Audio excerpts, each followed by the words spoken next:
क्या कह रहे हो तुम? तू इस शादी को नहीं मानता? मैं क्या रहना भी नहीं मानेगी डैड।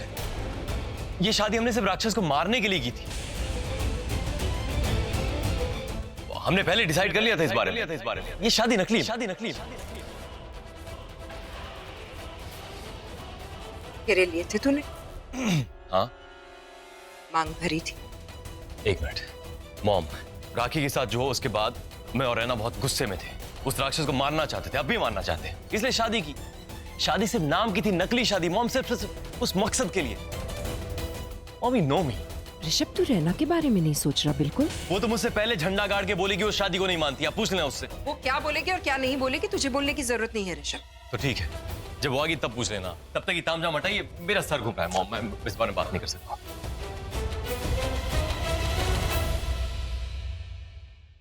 तो ठीक है, आगे ही रहना, उसी से पूछ लेते हैं।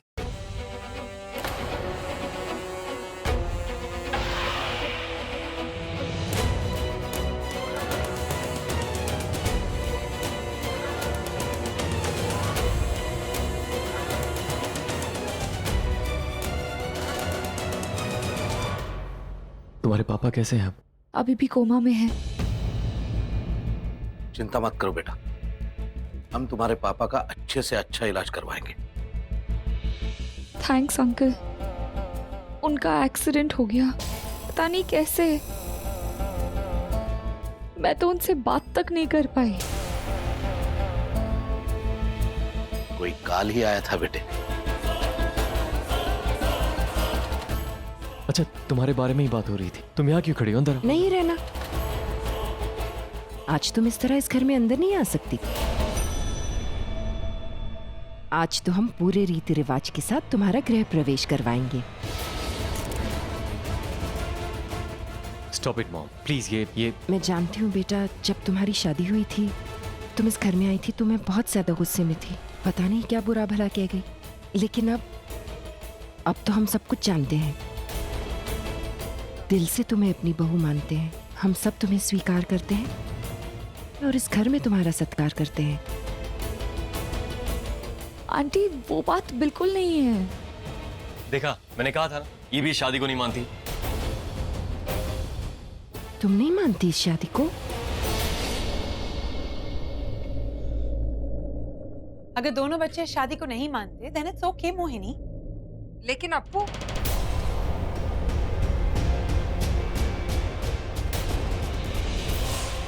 मोहिनी, जिनकी शादी हुई है, अगर वो दोनों ये शादी को नहीं मानते तो क्या कर सकते हैं? जमाना बदल गया है, सोच बदल गई। हर किसी के अपने अपने रीति रिवाज होते हैं, कुछ नहीं कर सकते मोहिनी। और ये दोनों जानते हैं कि क्या करना है और क्या नहीं। बड़े हो गए, हम इन्हें किसी चीज के लिए फोर्स नहीं कर सकते।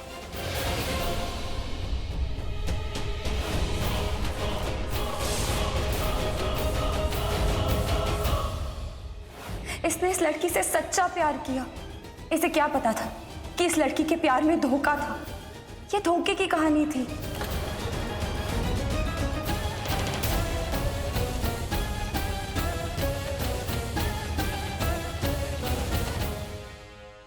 रहना,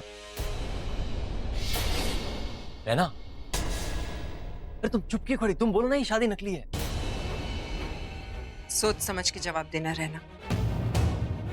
शादी कोई खेल नहीं होता। मोहिनी, शादी की है इसका मतलब ये नहीं कि ना चाहते हुए भी जिंदगी भर ऐसी शादी से चिपकी रहेगी। अपू, आज मैं सिर्फ रैना का जवाब सुनना चाहती हूँ। आज रैना का जवाब ही ये डिसाइड करेगा कि इस घर में एक बहू का प्रवेश होगा या नहीं। आज दुल्हन भी, शादी भी, कलश भी और चौखट भी। अब तू बता रहे, क्या आज इस घर में एक बहू प्रवेश करेगी?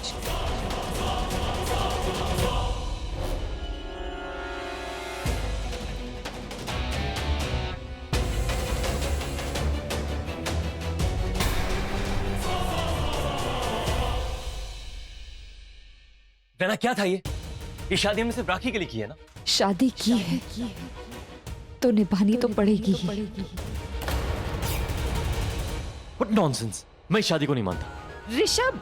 ऋषभ, अब तो रहना भी शादी को मान गई, तो तू क्यों ऐसे कह रहा है?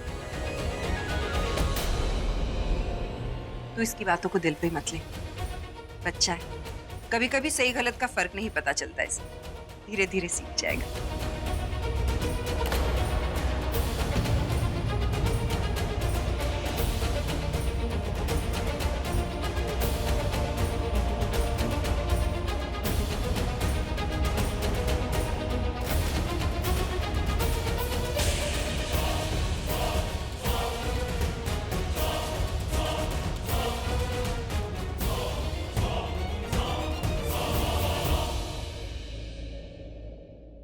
और है ना, अब इस कुमकुम की थाली में पैर रखकर इस घर में प्रवेश करो। तो वो अपराजिता इस घर में है जिसकी मुझे तलाश थी, जिसने उस इंसान को ब्रह्म राक्षस बनाया, जिसकी वजह से मैंने अपने मम्मी पापा को खो दिया, राखी को खो दिया। मैं इस घर में बहू बन के कभी नहीं आती, पर इसे देखने के बाद मेरा इस घर में गृह प्रवेश होना ही था। अब मैं इस घर से तब तक वापस नहीं जाऊंगी जब तक मैं अपनों का बदला नहीं ले लेती, उस राक्षस का अंत नहीं कर देती।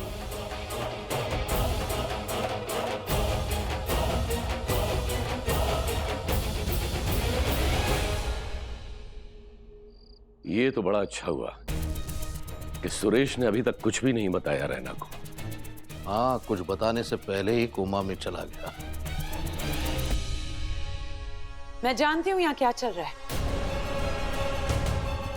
क्या चल रहा है? हम तो यही कोशिश कर रहे थे कि उस लड़की को किसी भी बात का पता न चले। उसे पता है। क्या पता है? पता नहीं,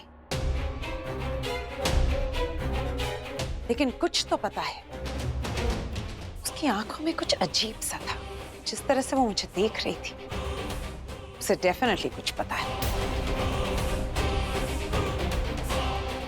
मेरा दिल कहता है कि वो बहुत कुछ जानती है। जिस तरह से उसने गृह प्रवेश के लिए हाँ कर दी एक पल में, और उसकी शादी जिस तरह हुई है, बहुत अजीब सा लगा मुझे। अच्छा, हाँ, वैसे भी ऐसी भी कुछ दुल्हनें होती हैं जो दूल्हे के पैसे के लिए ही उससे शादी करती हैं, है ना? ये वक्त इन सारी बातों का नहीं है। मैंने जो देखा है वो सब तुम्हारा वहम है। ऐसा कुछ भी नहीं है। मामूली से मैनेजर की मामूली सी लड़की क्या कर सकेगी? राखी की मौत का फायदा उठाकर इस घर की बहू बन गई है, इतना ही है और कुछ नहीं। आज की जनरेशन के लोग हैं ये सारे बच्चे ऐसे ही होते हैं। कोई भी कदम ऐसे ही उठा लेते हैं, कोई भी डिसीजन ले लेते हैं एक पल में और उसे निभाते हैं, सक्सेसफुल भी होते हैं। एनीवे, तुम छोड़ो इन बातों को। हम सब लोग बहुत थक गए हैं, तुम भी जाकर आराम करो अपू।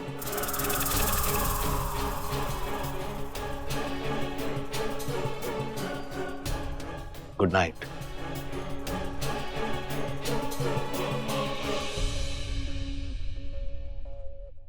जय जी, अप्पू ने इतने विश्वास के साथ कहा है तो हमें उस लड़की पर नजर रखनी चाहिए। हो सकता है कि उसे सच में कुछ पता हो। साले साहब, हमारे सामने अब सबसे बड़ी प्रॉब्लम है ये अप्पू। पहले अप्पू से निपटते हैं, फिर उस लड़की को भी देखा जाएगा। क्या सोचा आपने? जो सोचा है वो करना है हमें। ध्यान से सुनिए।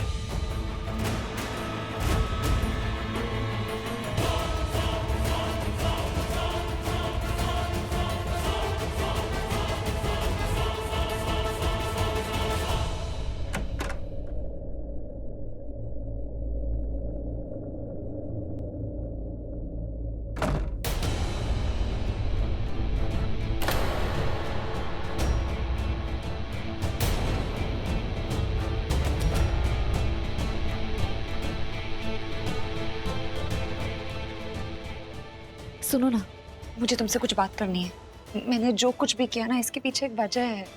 क्या वजह? ऋषभ, वो अभी मैं तुम्हें नहीं बता सकती, लेकिन मुझ पर विश्वास करो, मैं जो भी कर रही हूँ ना सोच समझ कर रही हूँ। क्या सोच समझ के कर रही थी तुम? क्या था नीचे जो तुमने किया? क्या क्या मतलब था उसका? क्या किया मैंने? क्या कर रही थी तुम? शादी की है तो निभानी तो पड़ी। क्या मतलब? क्या बकवास था वो? तुम तो ऐसे बोली जैसे तुम्हें कोई अमीर लड़का मिल गया फंसाने के लिए और तुमने उसे फंसा लिया। क्या क्या कहा तुमने? मैं तुम्हें फंसा रही हूँ, ये सोचते हो तुम मेरे बारे में? ये सोचते हो ऋषभ मेरे बारे में? ओके, मेरा वो मतलब नहीं। Just shut up. तमीज से बात करो, समझी? नहीं कर सकती, बदतमीज लोगों के साथ मैं तमीज से बात नहीं कर सकती। और क्या कहा तुमने? अमीर लड़का देखा नहीं कि मुझे शादी करनी है, फंसाना है ना तुमको? तो हाँ, यही सही। हाँ, मैंने इस घर में गृह प्रवेश किया है क्योंकि मैं तुम्हारे घर के सारे पैसे हड़पना चाहती हूँ। जिस दिन हड़पूंगी ना, यहाँ से चली जाऊंगी खुशी खुशी, समझे ना? तुम पागल हो, तुम्हें समझ में नहीं आता? इस घर में रहना चाहती तुम, यहाँ मर जाओगी। तो अच्छा है ना, तुम्हारे सारे पैसे बच जाएंगे, खुश होगे ना तुम? तुम इस घर में नहीं रह सकती, समझी? चुपचाप अपने पापा को लो, शहर जाओ, वहाँ अच्छे से अच्छा इलाज करो, जाओ यहाँ। ओ प्लीज, वो मेरे पापा है, मैं जानती हूँ मुझे क्या करना है। और हाँ, एक और बात, तुमने एक लड़के फंसाने वाली लड़की से शादी की है ना, तो निभानी तो पड़ेगी। और सुनो, तुम्हें नहीं पता तुमने किससे शादी की है? मैं हर रोज एक नई लड़की बदलता हूँ, कितनों के साथ फ्लर्ट करता हूँ और करता रहूंगा। ये मत समझ शादी के बाद बदल जाऊंगा, तुम्हारे पल्लू से चिपका रहूंगा, ऐसा होगा नहीं। मैं हर रोज एक नई लड़की के साथ सुहागरात मनाऊंगा, तुम कुछ नहीं कर पाओगी, समझी? कुछ नहीं कर पाओगी तुम। चिंदी, इसे समझ में क्यों नहीं आ रहा? क्या हो गया इसे? क्या करूं?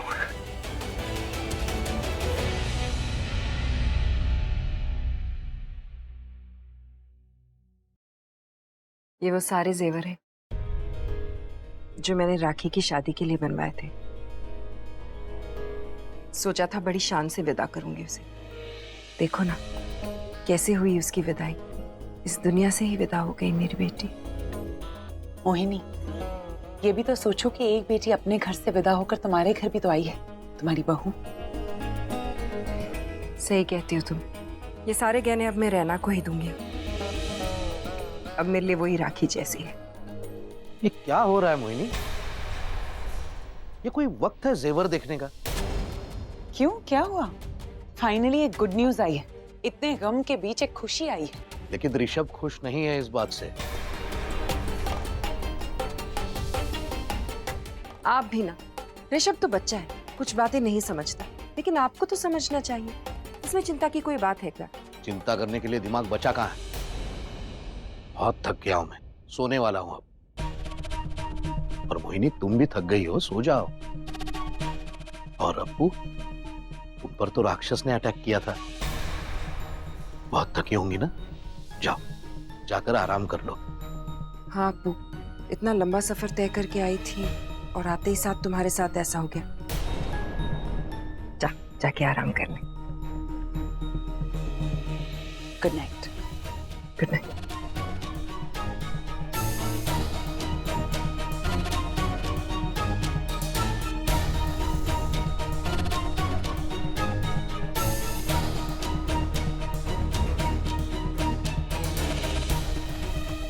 ये नलन ऐसे क्यों बात कर रहा था? आखिर ये हो क्या रहा है?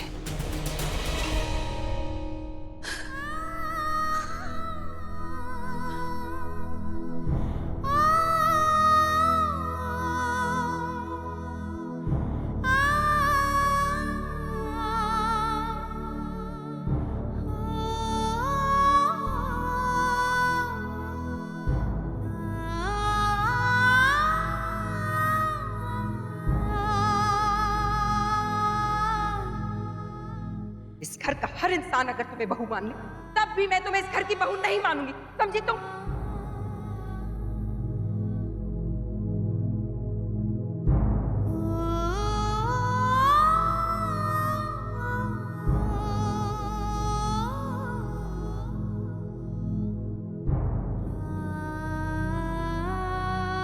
बहुत कुछ हो गया, पर ये सब तो होना ही था ना। अब ये होनी अनहोनी नहीं हो सकती, बल्कि जो अनहोनी है उसे रोकना है। ये अनहोनी अपराजिता, ये वही अपराजिता है जिसने संजय से शादी की और मारकर उसे ब्रह्म राक्षस बना दिया। अब उसे मिटाने का रास्ता यही बता सकती है। मेरे मम्मी पापा को इंसाफ दिलाने के राह तक यही ले जा सकती है।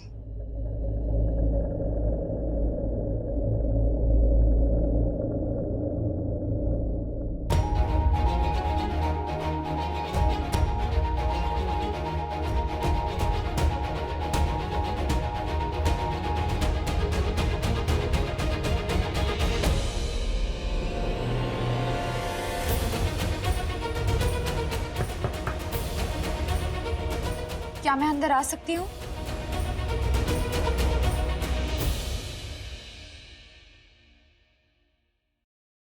जिया जी, जिया जी, उठिए। सब लोग सो गए, यही सही वक्त है निकलने का। आइए जल्दी चलें।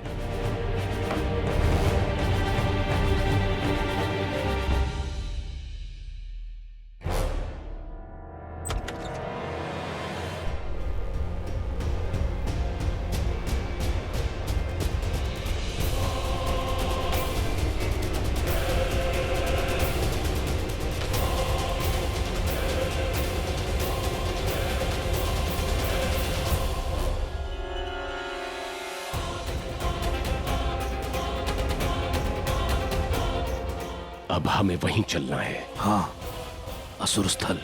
हाँ, चलिए।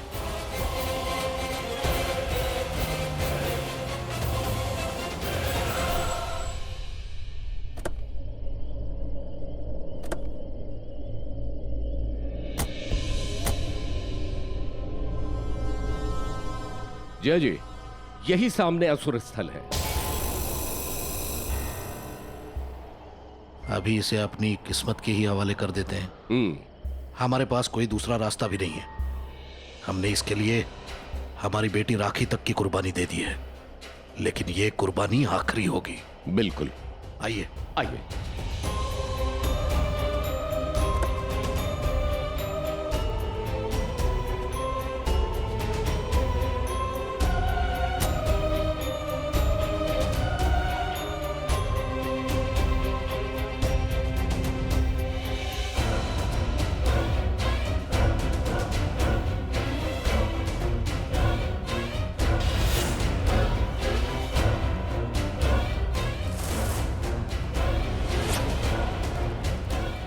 आइए आइए साले साहब। इधर की ओर चलते हैं।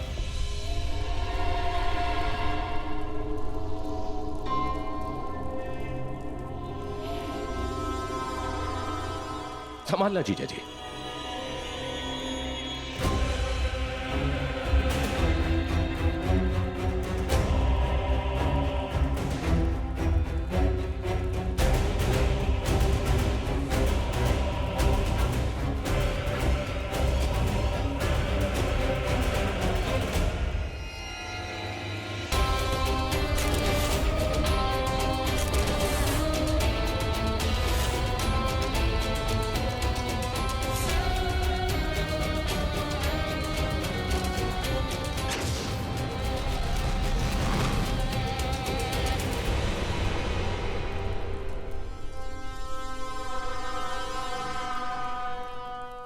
शॉक्ड? हे भगवान, ये क्या कर दिया मैंने? क्या हो गया मुझसे? इतनी बड़ी गलती मुझसे कैसे हो सकती है? मुझे क्या करना था और मैंने क्या कर दिया? इसे तो मैंने बेहोशी का इंजेक्शन दिया था, लेकिन ये तो हमारे सामने खड़ी है, वो भी पूरे होशो हवास में। कैसे हो गया ये? अब मैं क्या करूं? कैसे मारूं? तुम मरती क्यों नहीं?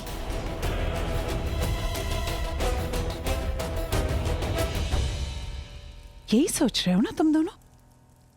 मैं जानती हूं, क्योंकि तुम्हारे जैसे लोग सिर्फ यही सोच सकते हैं और यही कर सकते हैं। और मुझे पूरा यकीन है कि तुम दोनों यही करोगे। अब इतनी दूर से छल करके मुझे बुलाया है, तो आगे भी मेरे साथ छल ही करोगे ना? लेकिन छल को छल से काटना मुझे अच्छी तरह से आता है। भूल गए? तुम तो यहाँ के जमींदार हो, यहाँ के लोगों के दिलों पे राज करते हो। लेकिन मैं भी अप्पू माँ हूं, अपनी फैमिली, अपने बच्चों के दिलों पे राज करती हूं। सोचो, अगर 1 मिनट में तुम्हारे इस राजपाट की धज्जियां उड़ा दी तो, अगर सबको दिखा दिया तुम्हारा ये असली चेहरा, तो क्या होगा? अगर सबको ये बता दिया कि ये शराफत का पुतला, तुम्हारा रखवाला, ये जमींदार ये जमींदार नहीं, ये गद्दार है, गद्दार, तो क्या होगा?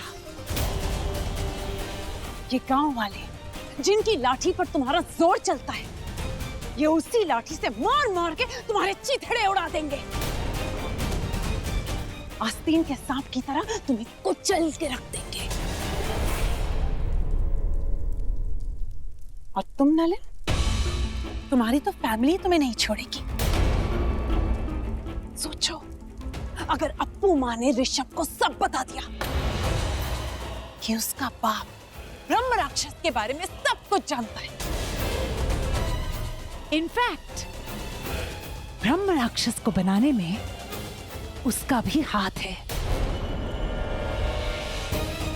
वही ब्रह्म राक्षस जो हर दुल्हन को मारता है, और ये सब जानते हुए भी उसका बाप अपनी बेटी को दुल्हन बनाकर इस गांव में ले आया। राखी का कातिल ब्रह्म राक्षस नहीं, तुम हो तुम। Just shut up! You shut up! वो राक्षस है, ब्रह्म राक्षस, सिर्फ मारता है। पहले उसने राखी को मारा और अब वो मुझे मार देना चाहता है। लेकिन मुझे मारने के बाद ये गांव, ये जमीन, ये जायदाद सब तुम दोनों की हो जाएगी। तुम दोनों की तो लाइफ बन जाएगी। लेकिन तुम दोनों ये कैसे भूल गए कि अगर मैंने जिंदगी और मौत के इस खेल से पर्दा उठा दिया, सबको बता दिया ब्रह्म राक्षस का ये राज, ये खून खराबा, ये दहशत, दुल्हनों की मौत, मौत का ये तांडा क्यों होता है, किस वजह से होता है, तो इन गांव वालों के सामने तुम्हारी क्या औकात रह जाएगी? तुम्हारी अपनी फैमिली के सामने, अपने लोगों के सामने क्या औकात रह जाएगी तुम्हारी? अगर अपनी जिंदगी पे भरोसा है तो ही अपनी मौत पे दाव लगाना। और तुम तो जानते हो कि इस गांव में दाव पे क्या लगा है, तो हम सबकी भलाई इसी में है कि हम सब मिलकर उसका सामना करें, मिलकर। ये मत भूलो, अगर वो ब्रह्म राक्षस है तो मैं उसकी रचयिता हूं, अगर वो पेड़ है तो मैं जड़ हूं, अगर वो हादसा है तो मैं उसकी हकीकत, उसका वजूद, उसका मिटना, उसका बनना, उसकी जान, उसकी निर्माण, सब मुझसे जुड़ा है। तो अगली बार अगर मुझे मारने या मेरी कुर्बानी देने की हिम्मत भी की ना, तो मैं अपनी जान के लिए तुम दोनों की कुर्बानी दे दूंगी, जड़ से उखाड़ कर फेंक दूंगी तुम दोनों को, सबको बता दूंगी कि ब्रह्म राक्षस क्यों है, और उसे बनाने में तुम दोनों का कितना हाथ है। मेरा नाम अपराजिता है, अपराजिता, और उसका मतलब है वो जो किसी से नहीं, समझे?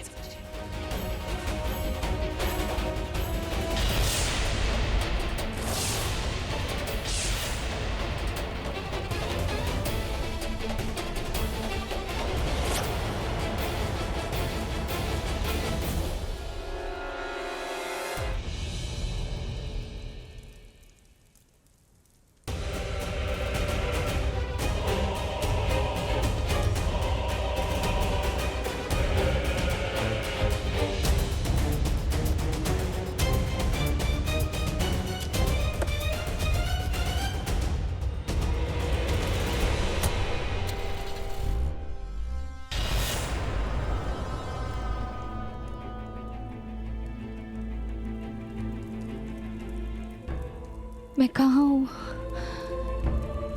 कहाँ हूँ मैं कहाँ हूँ?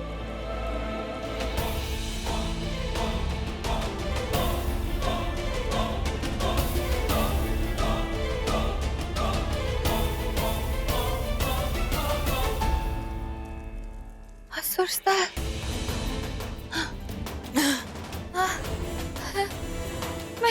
मैं यहाँ कैसे आई?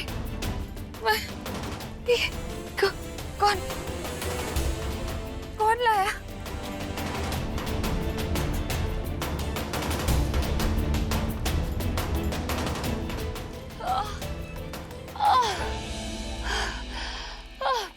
कुछ याद नहीं आ रहा मुझे, कुछ याद क्यों नहीं आ रहा? कुछ समझ में नहीं आ रहा।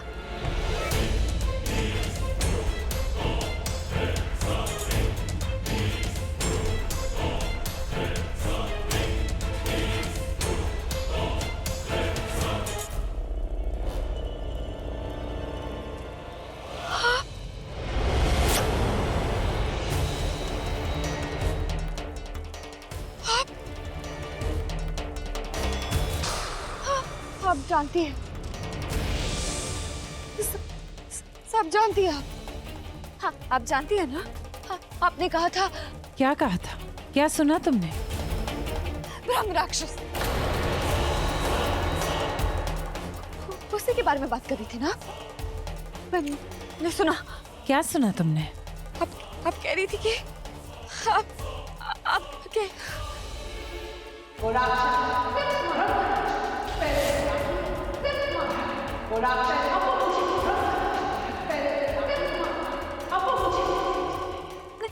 मैंने सुना था आप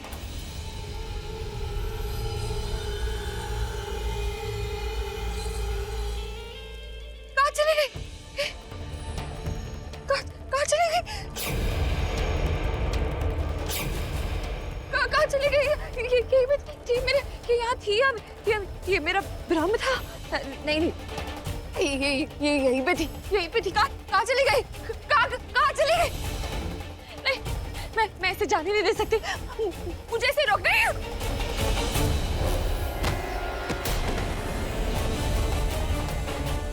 चाहे कुछ भी हो जाए, मैं हार नहीं मानूंगी। मैं बदला लूंगी।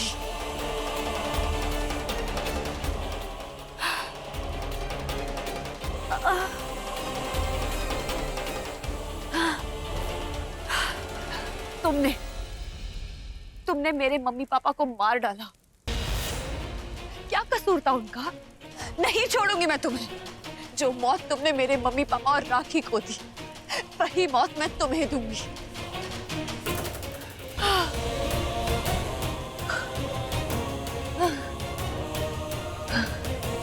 नहीं छोड़ूंगी।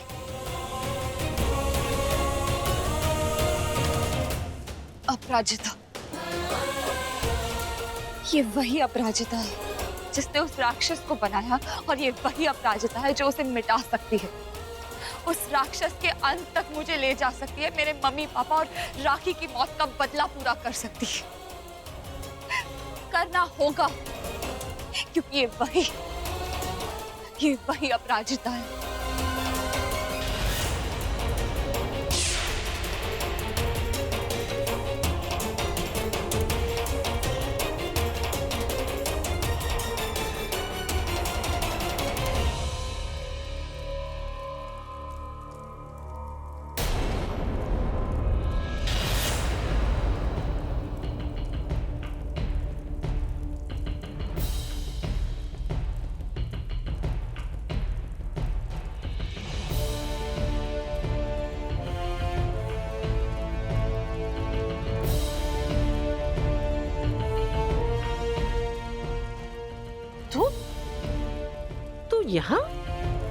तू यहाँ क्या कर रही है? आप यहाँ क्या कर रही हैं? मैं कल रात से ही बहुत बेचैन थी। जब मैंने तुझे और सुरेश को देखा तो ऐसा लगे जैसे वक्त 20 साल पीछे चला गया हो। वो रात, वो खौफ, वो बच्ची, जैसे कल की ही बात हो। जैसे कल ही मैंने उस बच्ची को अपनी गोद में उठाया हो। जैसे मैं यहाँ किसी बहुत बड़े मकसद से आई हूँ। मुझे भी यही लगता है कि मैं भी यहाँ किसी बहुत बड़े मकसद से आई हूँ। मेरा ऐसे इस गांव में आना, उस राक्षस का सामना करना, आपसे मिलना, ऐसा लगता है कि कुदरत हमें मिलाना ही चाहती थी। जैसे एक आप ही है जो मुझे बता सकती है कि मैं कौन हूँ, मेरी पहचान, मेरा खानदान, मेरा अस्तित्व क्या है। सिर्फ आप ही बता सकती है। आप ही ने मुझे बताया ना कि उस राक्षस ने मेरे मम्मी पापा को मार डाला। अब देखना, उस राक्षस को मारना ही मेरा लक्ष्य है। हाँ, पर यह लक्ष्य कोई साधारण नहीं है। वो ब्रह्म राक्षस है। उसे मारना मुश्किल है, पर नामुमकिन नहीं। मुझे तेरी आंखों में वो आग नजर आती है जो अपने इंसाफ के लिए किसी को भी जला के राख कर सकती है, पर उस ब्रह्म राक्षस को जलाना इतना आसान नहीं है। तेरी जान भी जा सकती है। मुझे अपनी जान की परवाह नहीं है। मैं बस चाहती हूँ कि मेरी मम्मी पापा और राखी को इंसाफ मिले। इसका मतलब इसका मतलब मैं किसी अच्छे के लिए आई हूँ।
ये आपके हाथ में क्या है? खंजर नहीं है। मुझ पे विश्वास नहीं है क्या? ऐसी बात नहीं है। इस गांव में जो कुछ भी हो रहा है उसके बाद समझ में ही नहीं आता किस पर विश्वास करूं और किस पर नहीं।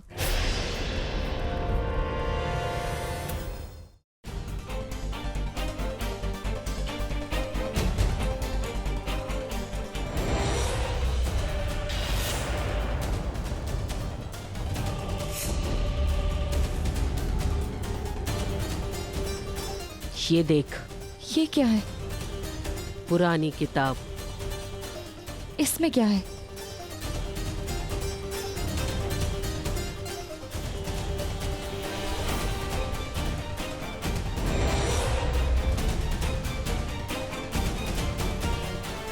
ये ब्रह्म राक्षस पे लिखी किताब है।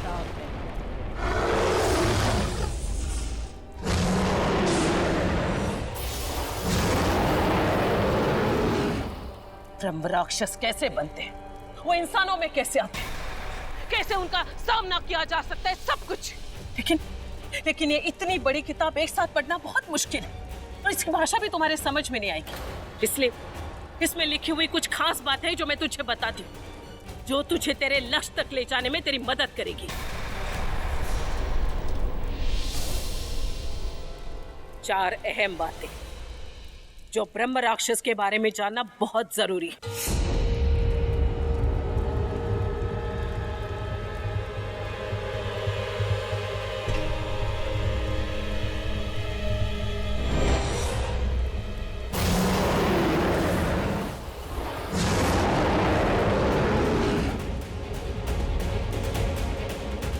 ब्रह्म राक्षस, कमल,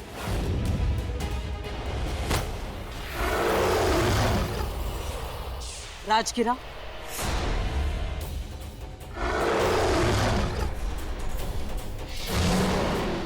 पानी से डरता।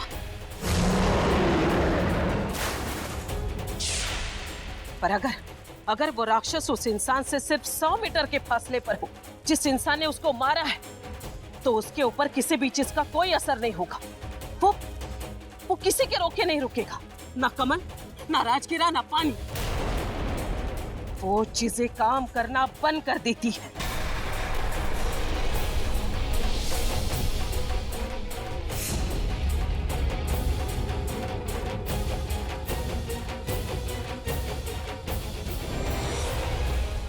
दूसरी बात, वो जानवर भी बहुत मायने रखता है जिसे उसने अपने वश में किया है, और वो बन गया ब्रह्म राक्षस।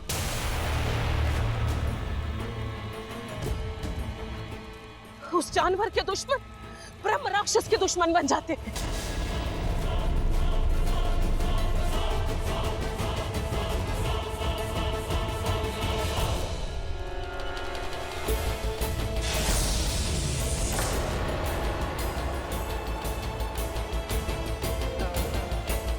तीसरी बात, ब्रह्म राक्षस को मुक्ति तभी मिलती है जब वो उस इंसान को मारते जिसने उसे ब्रह्म राक्षस बनाया है।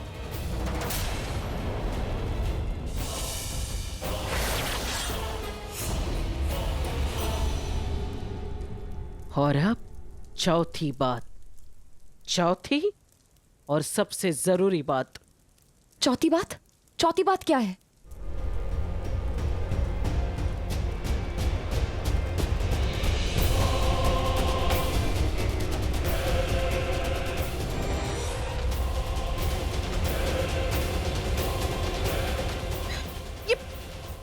ये पन्ना तो आधा फटा हुआ है। अब सारे आधे अधूरे शब्द हैं जिनका कोई अर्थ नहीं निकलता।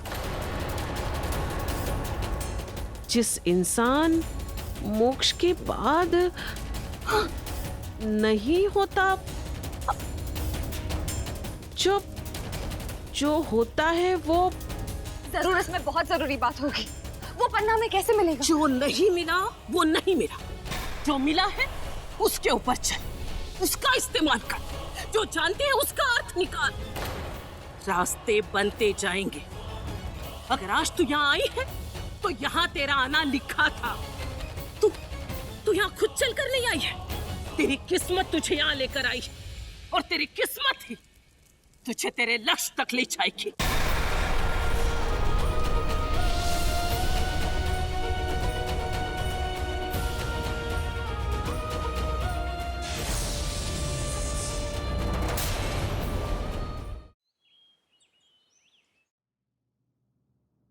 जी जी।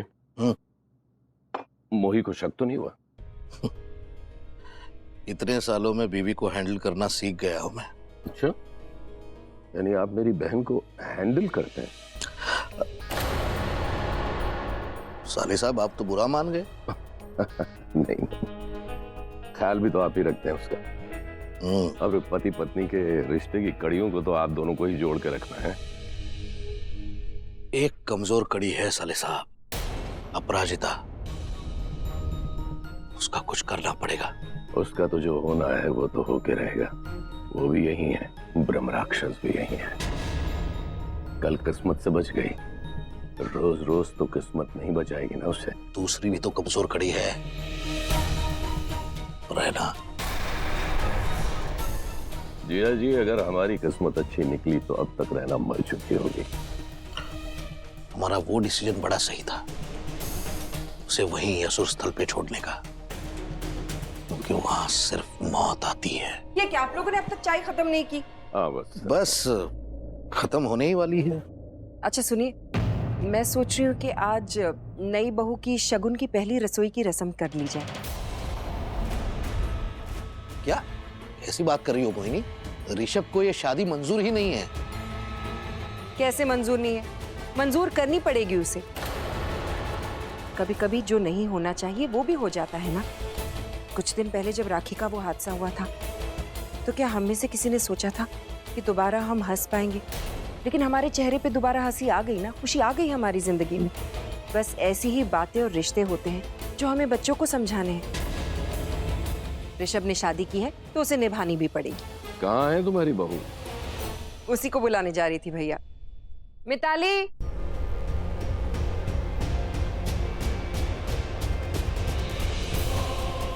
रैना भाभी और ऋषभ भैया को नीचे बुला लो।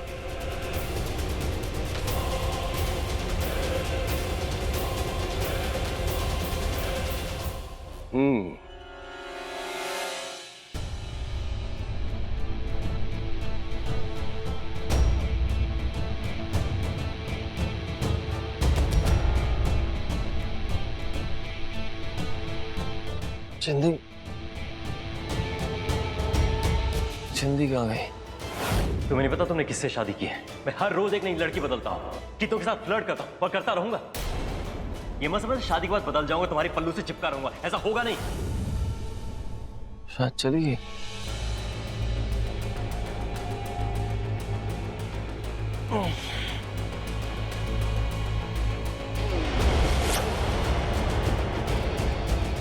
चिंदी कहीं चली तो नहीं गई? शायद उसे मेरी बात समझ में आ गई। शायद उसे भी शादी नहीं करनी होगी। चिंदी,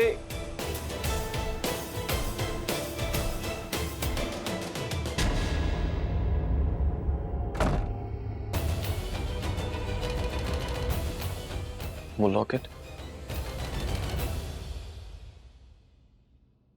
अप्पू, यहाँ कोई जॉगर्स पार्क नहीं है, जंगल है जंगल। ऐसे बाहर मत जाओ, तुम्हें कुछ हो गया तो। अगर मैं बाहर गई और तुम दोनों घर पे रहे ना, तो मुझे कुछ नहीं होगा। अप्पू, हम बाहर गए इसलिए तुम्हारा कुछ हुआ है। उस लड़की को ठिकाने लग। खैर छोड़ो, दीवारों के भी कान होते हैं।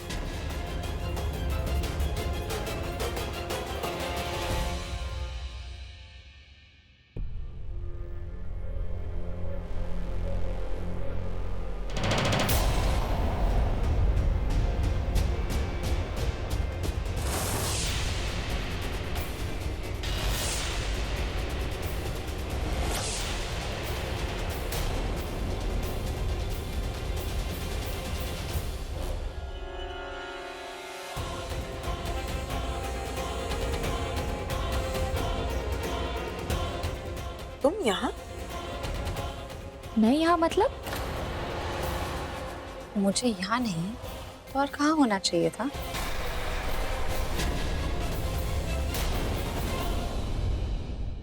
भैया किधर गए? भैया आप वहां पर हो? एक बार बताओ, आपकी दुल्हन कहाँ गई? सुबह होने से पहले भाग तो नहीं गई? क्या बकवास कर रही तू? ओके, सही तो कह रही हो। हर समय तो उसे चिंदी चमेली कह के चिढ़ाते ही रहते हो। देखो हो गई ना आपकी चिंदी फुर। वैसे आपकी शक्ल देख के लग रहा है कि आपको नहीं पता कि आपकी चिंदी कहाँ है। मुझे नहीं पता। अब मैं क्यों पता करूं? मेरी बीवी थोड़ी है वो, बीवी नहीं है मेरी। बस बकवास मत कर, तुम नहीं तुम। सॉरी भैया। अच्छा सुनो, अच्छा बुआ जी नीचे बुला रही है, चले? और ये भी बताते जाओ कि वो जो लड़की है जो आपकी बीवी नहीं है, वो है कहाँ? जानू में। हटो भैया पर अरे कहाँ क्या? तुम्हारी सास तुम्हें वहां ढूंढ रही है और तुम यहाँ घर के बाहर। सॉरी अंकल जी, वो मैं वॉक पर गई थी। वैसे आप कहीं बाहर जा रही है क्या? हाँ, वॉक पे जा रही हूँ।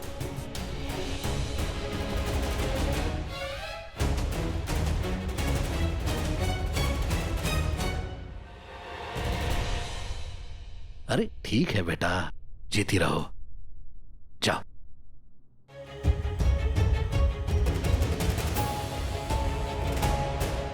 किसी ने मुझे बेहोशी की दवा दी थी। मेरे सर पर चोट लगी थी। हो ना हो इसमें इस अपराजिता का कोई ना कोई हाथ जरूर है। और कोई और भी है जो इसके साथ था। कौन हो सकता है?